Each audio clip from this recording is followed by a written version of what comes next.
নমস্কার বন্ধুরা, বাঙালি হেসেল বাঙালির আবেগ চ্যানেলে আপনাদের প্রত্যেককে স্বাগত জানাই। আজকে আবার একটা নতুন ভিডিও নিয়ে আপনাদের সামনে চলে এসেছি। এটা একটা খুব সাধারণ রান্না করা হবে আজকে। যে কখনো রান্নাঘরে ঢোকেনি, রান্নার কিছুই জানে না, সেও একবার দেখলেই রান্নাটা করতে পারবে, খুব সহজেই করতে পারবে। আর রান্নাটা খুব হেলদিও হবে, কারণ এটার মধ্যে কোনো তেল ঝাল মশলা বেশি দেওয়া থাকবে না। তো প্রথমে এই শাপলাগুলোকে খুব ভালো করে একটু ছাড়িয়ে নিতে হবে, যাতে কোনো রকম আঁশ না থাকে। ওই জন্য মা একটু ভালো করে ছাড়িয়ে নিচ্ছিল, তাই একটু লেটও হলো এই ভিডিওটা করতে। আর এই শাপলাগুলো একটাও কেনা নয়, বাজারেও কিনতে পাওয়া যায়, কিন্তু এগুলো আমাদের সব মাঠেরই শাপলা। এখানে নদীর জল ঢুকেছে আর অনেক জল হয়ে গিয়েছে মাঠে,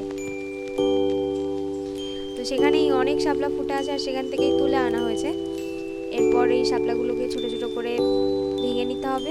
আপনারা চাইলে বটিতেও করতে পারেন, বা আপনাদের যেটাতে সুবিধা হবে সেটাতে করে নিতে পারেন। আমরা এখানে হাতেই করে নিয়েছিলাম, কারণ এর মধ্যে ছোটো ছোটো না কিছু আঁশ থেকে যাবে, তাই জন্য এগুলোকে আর একটু ভালো করে পরিষ্কার করার জন্য এটাকে আমরা আর কি একটু সুন্দর করে বেছে নিচ্ছিলাম। আর আমার মা এই রান্নাটা শিখেছে আমার দিদার কাছ থেকে। আমার দিদাও পুরোনো দিনের অনেক রেসিপি জানে, সেই রেসিপিগুলোও আপনাদের সঙ্গে আমরা অবশ্যই শেয়ার করব।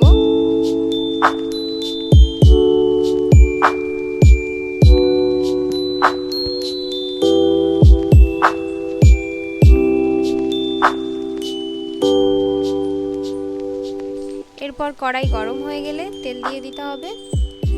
এটা আমরা সর্ষের তেলই ব্যবহার করছি।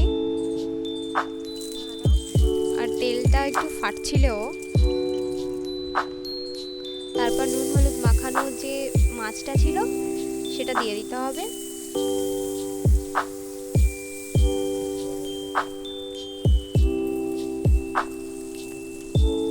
এরপর মাছটা লাল লাল হয়ে আসলে তখন মাছটাকে তুলে নিতে হবে। মাছটাকে একটু লালচে করেই ভাজলে আর কি তরকারিটা ভালো হবে। এরপর কিছুটা আদা বাটা দিয়ে দিতে হবে। এর মধ্যেই এরপরে কিছুটা চেরা কাঁচা লঙ্কা দিয়ে দিতে হবে। আপনাদের পরিমাণ মতোই দেবেন, যতটা লঙ্কা ঝাল আপনারা খেতে পারবেন। তারপর এক বাটি জল, একটু হলুদ আর একটু স্বাদ মতো লবণ দিয়ে দিতে হবে। খুবই সহজ এই রেসিপি, যে একবার দেখবে সেই করতে পারবে। এরপর ভাজা মাছগুলো তরকারির ঝোলের সঙ্গে দিয়ে একটু নেড়ে চেড়ে নিতে হবে।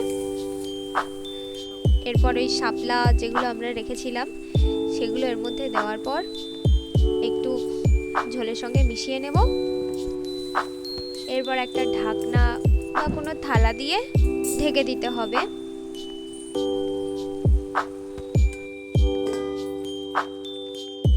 আপনাদের সবার কাছে একটাই অনুরোধ, ভিডিওটা যদি আপনাদের ভালো লেগে থাকে তাহলে প্লিজ একটা লাইক করবেন, শেয়ার করবেন, কমেন্ট করবেন এবং সাবস্ক্রাইব করে বেল আইকনটা প্রেস করে আমাদের পাশে থাকবেন। এখন রান্নাটা রেডি হয়ে এসেছে, এটাকে এবার নামিয়ে নেব।